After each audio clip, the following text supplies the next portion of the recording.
बच्चों नमस्कार। बच्चों हम लोग कक्षा 8वीं गणित में परिमेय संख्याओं पर संक्रियाएं, ऑपरेशंस, अनरेशनल नंबर्स पढ़ रहे हैं। बच्चों हमने पूर्व की क्लास में परिमेय संख्याओं पर होने वाले योग से संबंधित नियमों को जाना। आइए बच्चों देखते हैं अब महत्वपूर्ण प्रश्नों को। चलिए देखते हैं बच्चों। प्रश्न पहला प्रश्न है बच्चों, निम्नांकित परिमेय संख्याओं का योगफल ज्ञात कीजिए।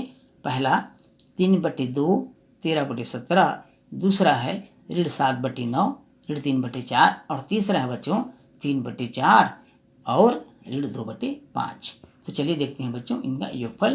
पहला प्रश्न पहला है 3/2 और 13/17। हमको इसका योगफल मालूम करना है बच्चों। तो योगफल मालूम करने के लिए क्या करेंगे, 3/2 और 13/17 को हम इस प्रकार से लिखेंगे, जोड़ देंगे। अब यहाँ पर देखिए बच्चों 2 और 17 का लघुत्तम हो जाएगा 17 दूनी 34। 3 का गुणा हो जाएगा बच्चों 17 से और 2 का गुणा हो जाएगा 13 से। 3 17 51 धन 13 दूनी 26 बटे हो जाएगा 34। अब यहाँ 51 और 26 को जोड़ दीजिए बच्चों। 51 और 26 हमको मिलेगा 77 बटे हो जाएगा 34। क्योंकि ऊपर में विषम संख्या नीचे विषम संख्या ये विभाजित नहीं होगी, यही हमारा आंसर होगा। इसमें दूसरा जो प्रश्न दिया हुआ था बच्चों वो था ऋण 7/9 और ऋण 3/4। ऋण 7/9 और ऋण 3/4। चलिए इसको जोड़ देते हैं बच्चों। ऋण 7/9 ऋण 7/9 और ऋण 3/4। ये इस प्रकार से 9 और 4 के जब हम लसा निकालेंगे बच्चों तो 9 × 36 हमको प्राप्त होगा 36। ऋण 7 का गुणा हो जाएगा 4 से बच्चों। उसी प्रकार 9 का गुणा हो जाएगा ऋण 3 से। अब यहाँ पर देखेंगे बच्चों 7 × 28 ऋण 28 हो जाएगा और 9 × 27 क्योंकि यहाँ ऋण है यहाँ धन है तो ऋण और धन गुणे ऋण होता है। 9 × हो जाएगा 27 बटे हो जाएगा बच्चों 36। 28 और 27 चूँकि समान चिन्ह है, दोनों में ऋण ऋण है, दोनों को हम क्या कर देंगे बच्चों, जोड़ देंगे। और जोड़ने से हमको कितना मिल जाएगा, 28 और 27 जोड़ देंगे तो ऋण 55 क्योंकि संख्या ऋणात्मक है, ऋण 55 बटे हो जाएगा 36 जो हमारा आंसर होगा बच्चों। तीसरा इसमें तीसरा सवाल है, तीसरा दिया हुआ है इसमें बच्चों 3/4 और ऋण 2/5। ऋण 2/5 ये दिया हुआ है बच्चों। अब इसको हम जोड़ देते हैं। 3/4 धन ऋण 2/5। 5 और 4 का लस हो जाएगा बच्चों 5 चौके 20। कितना हो जाएगा, 20 हो जाएगा। 3 का गुणा 5 से होगा धन 4 का गुणा हो जाएगा ऋण 2 से। 5 तिया कितना होता है बच्चों, 5 तिया 15 होता है। धन और ऋण का गुणा ऋण हो जाएगा 4 दूनी 8 होता है बटे 20। अब 15 में 8 घटा दीजिए बच्चों। 15 में 8 घटाने से हमको मिलेगा 7। कितना मिल जाएगा, 7। नीचे में 20 है, 7/20। ये एक दूसरे को विभाजित नहीं करेंगे तो 7/20 हमारा क्या हो जाएगा, आंसर हो जाएगा। अब आइए देखते हैं बच्चों अगला प्रश्न। क्रम विनिमय नियम से रिक्त स्थानों क्यों भरिए। क्रम विनिमय नियम से रिक्त स्थानों को भरना है बच्चों। पहला है ऋण 5/9 धन 4/7 बराबर 4/7 धन खाली स्थान। दूसरा है ऋण 11/29 धन 6/31 बराबर खाली स्थान धन खाली स्थान। तीसरा है ऋण 15/7 धन खाली स्थान बराबर 13/9 धन खाली स्थान। चौथा है बच्चों 5/6 धन कोष्टक में ऋण 7/9 कोष्टक बंद बराबर ऋण 7/9 धन खाली स्थान। अब आपको बताना है क्रम विनिमय के नियम से किन खाली स्थानों पर कौन कौन सी संख्याएं परिमेय संख्याएं आएंगी। तो चलिए देखते हैं बच्चों इनके उत्तर को। पहला खाली स्थान का उत्तर होगा बच्चों, पहला में दिया था ऋण 5/9 धन 4/7 बराबर 4/7 धन खाली स्थान, तो वहाँ पर आ जाएगा ऋण 5/9। दूसरा था ऋण 11/29 धन 6/31 बराबर खाली स्थान धन खाली स्थान, तो पहला खाली स्थान में आएगा 6/31 और दूसरे खाली स्थान में आ जाएगा धन ऋण 11/29। तीसरा है बच्चों ऋण 15/7 धन 13/9 बराबर 13/9 धन ऋण 15/7, अर्थात पहले खाली स्थान में 13/9 आएगा और दूसरे खाली स्थान में आएगा बच्चों ऋण 15/7।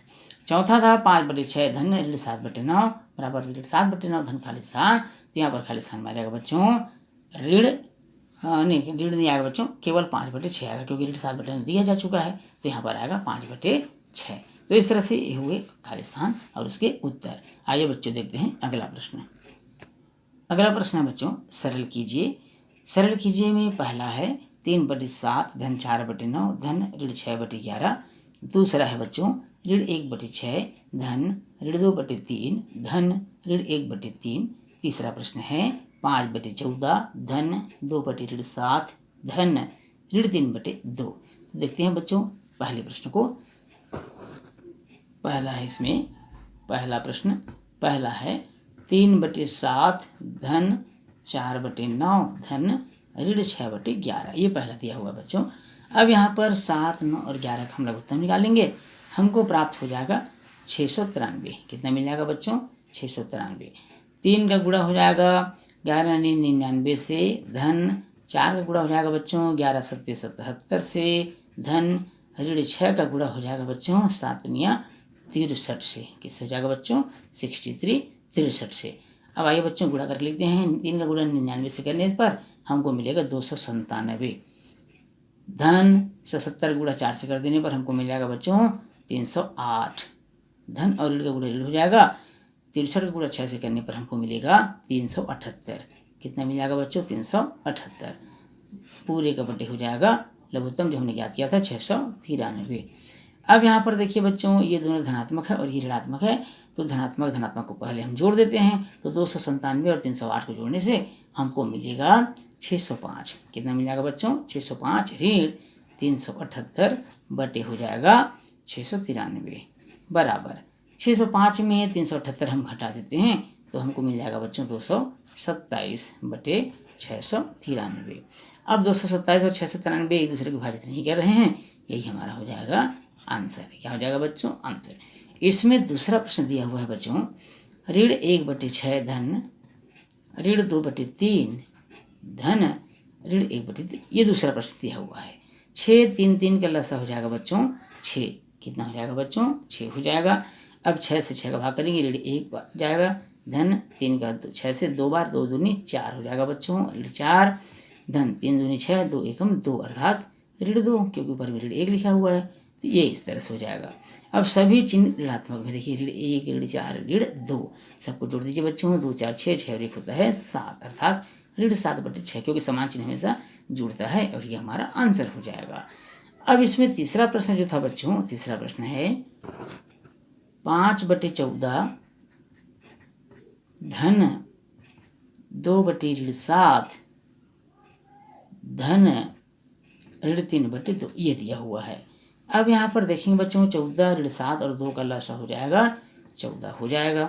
14 को 14 से भाग करेंगे 1 बार जाएगा 1 पंची 5 हो जाएगा धन 7 दूनी 14 2 बार जाएगा 2 दूनी 4 हो जाएगा बच्चों अर्थात ऋण 4 हो जाएगा धन 2 सत्ते और 7 21 अर्थात ऋण 21 हो जाएगा।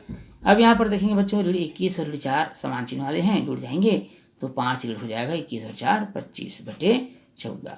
25 में 5 घटा दीजिए बच्चों 25 में 5 घटाने पर हमको कितना प्राप्त हो जाएगा 20 जो कि ऋणात्मक संख्या बड़ी है तो ऋण 20 हो जाएगा ऋण 20/14।